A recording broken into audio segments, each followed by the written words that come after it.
Fala pessoal, tudo bem com vocês? Espero que sim. O tema do vídeo de hoje é: punir realmente resolve? Se ao final vocês gostarem do vídeo, deixem um like, se inscrevam no canal e deixem um comentário com a sua opinião a respeito desse tema. Esse é um tema que traz uma série de discordâncias, divergências no meio da sociedade. Por quê? A gente vive, né, em uma sociedade que tem o índice de criminalidade muito alto. E às vezes a gente entra, né, naquele embate. Por que que existe essa criminalidade? É porque tá punindo pouco? As pessoas têm esse senso de impunidade? É porque, na verdade, se pune demais, não se preocupa com a ressocialização? Qual que é o motivo, né, de nós, a cada ano que passa, estarmos diante de, né, o aumento de criminalidade, né, aumento dos crimes de homicídio, aumento dos crimes de furto, cada vez mais operações envolvendo lavagem de dinheiro que falam de valores astronômicos. Qual que é o motivo dessas situações? Veja, eu, como advogado criminalista, eu lido com essa situação diariamente. Eu conheço pessoas que, né, estão envolvidas, na criminalidade. Eu conheço pessoas que, de fato, escolheram estar naquele local ou não tiveram oportunidades, mas enfim, vou dar aqui minha opinião a respeito desse tema. Se você discordar, você pode dar a sua opinião, obviamente com educação, né? Porque aqui a gente não está num ambiente, que não é civilizado, né? Na verdade, aqui todo mundo pode discordar de todo mundo, mas sempre com educação e respeito. Então, no que diz respeito a esse tema, eu gosto de trabalhar com um cenário histórico da situação. Muitas pessoas, elas pensam que tem que enrijecer as penas, que é necessário aumentar as penas, que é necessário, aplicar a pena de morte, que é necessário existir prisão perpétua, que é necessário existir castração química, enfim, todo esse tipo de coisa. Primeiro, porque eu acredito que não é possível implementar esse tipo de situações aqui no nosso ordenamento jurídico brasileiro. Em primeiro lugar, o nosso ordenamento, assim como o ordenamento jurídico da maioria dos países, é falho, comete erros. Todos os dias, em qualquer país, tem notícia de gente que estava presa há 10, 20, 30 anos, ou pessoas que foram condenadas à pena de morte, à prisão perpétua, que depois de longos anos tiveram sua inocência comprovada. Então a gente precisa refletir primeiro: o sistema de justiça, ele é de fato um órgão que não comete nenhum erro? Se fosse assim, beleza, punir alguém que de fato cometeu uma barbárie. Mas, como o nosso sistema de justiça é muito falho, então nós não podemos nos dar ao luxo de cometer um erro dessa magnitude. Então começa por aí, a falha do sistema de justiça, em primeiro lugar. Em segundo lugar, o que que eu acho que a gente precisa observar? Um caráter social histórico da situação. Nós sabemos que a maioria da população carcerária de todo o Brasil é o quê? A maioria são homens e negros e pobres. Por quê? Essas são as pessoas que estão à margem da sociedade, são as pessoas que receberam menos oportunidades, são as pessoas que estão mais sujeitas a precisar praticar algum tipo de delito em virtude de diversas circunstâncias, ou porque não teve família, ou porque não teve uma figura paterna na maioria das vezes, ou porque entrou em um período de dificuldade e precisou aceitar alguma coisa que desse um retorno rápido e acabou se envolvendo com esse tipo de situação. Então, em segundo lugar, a gente tem essa questão, né, de classe social. É só a gente observar a população carcerária que a gente vai entender que não é normal esse tipo de situação.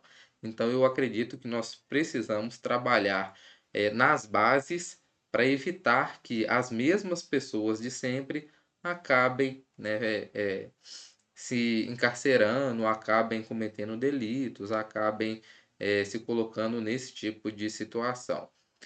Muitas pessoas acabam trabalhando com, a exceção e não com a regra. Como assim? É normal que uma pessoa, vamos colocar assim, ela teve só a mãe, o pai não assumiu a criança, a mãe sempre trabalhou ali em casa de família, sempre trabalhou de ambulante.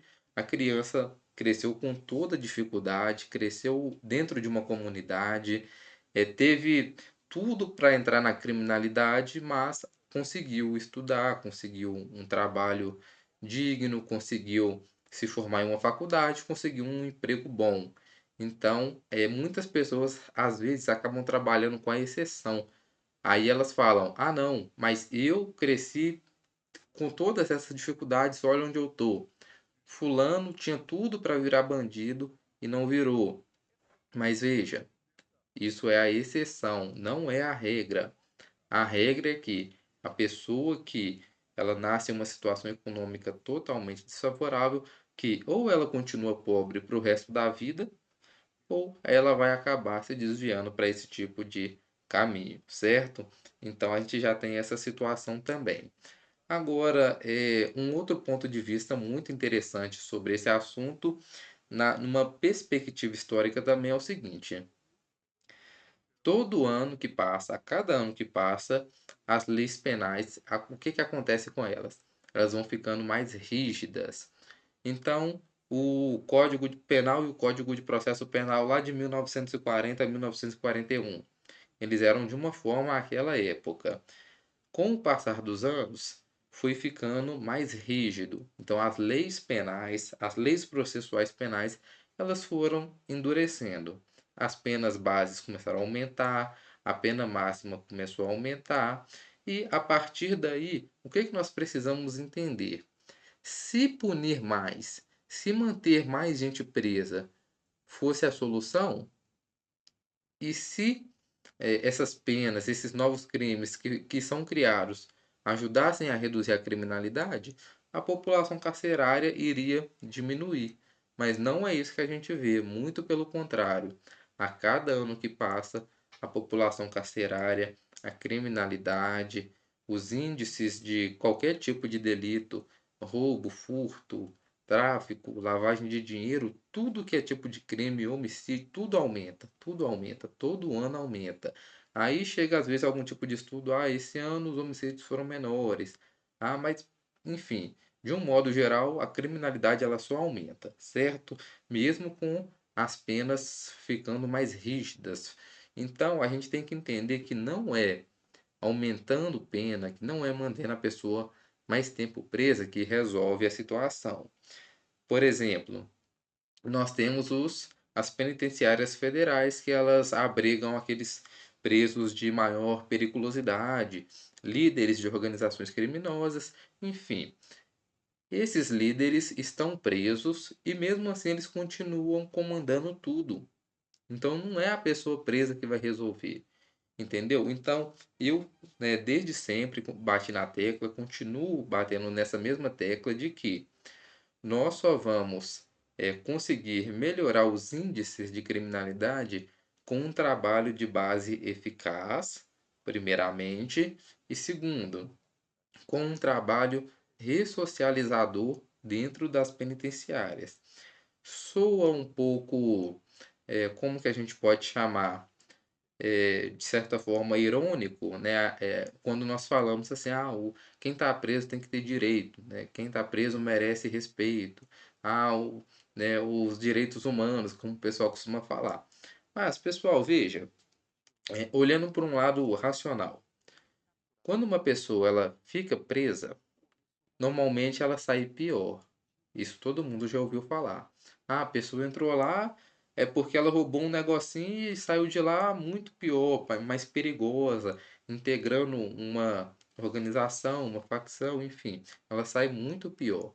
Então, não é ali dentro que está sendo feito um trabalho para ela melhorar como pessoa.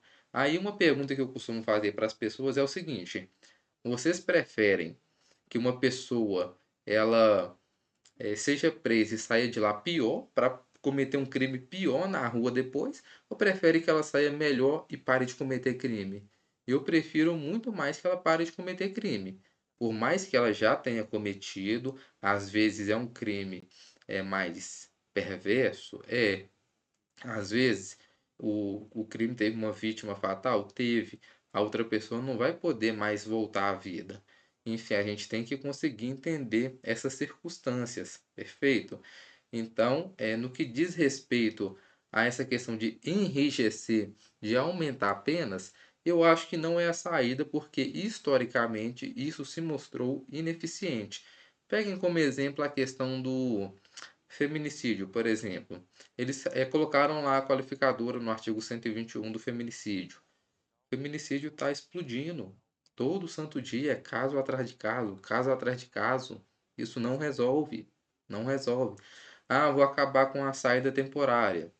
Aí você vai ter rebelião, você vai ter tragédia, você vai ter membros de organização mandando, né, assassinar policial penal, mandando assassinar servidor público, enfim, é uma tragédia.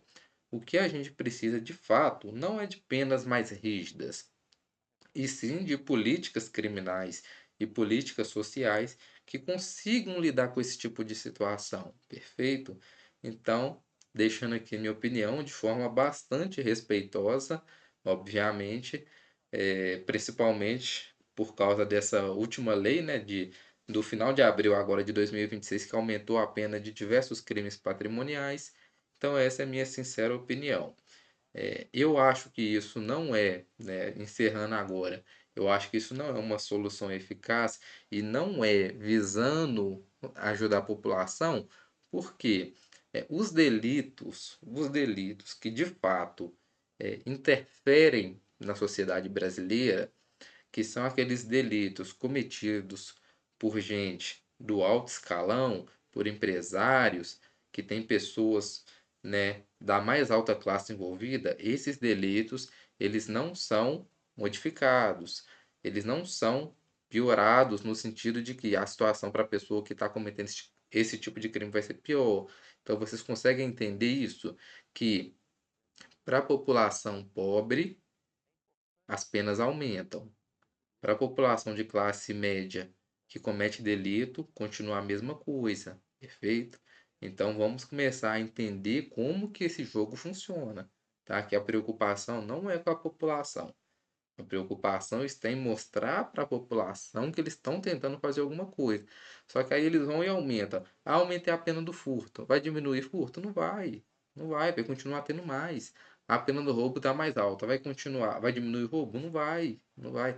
Bandido não pensa assim, ah, a pena aumentou, não vou roubar, não. Não é assim que funciona, certo? Então é isso, meus amigos. Se quiserem discordar, fiquem à vontade. A gente debate sobre esse tema, que é muito interessante, né? Diga-se de passagem.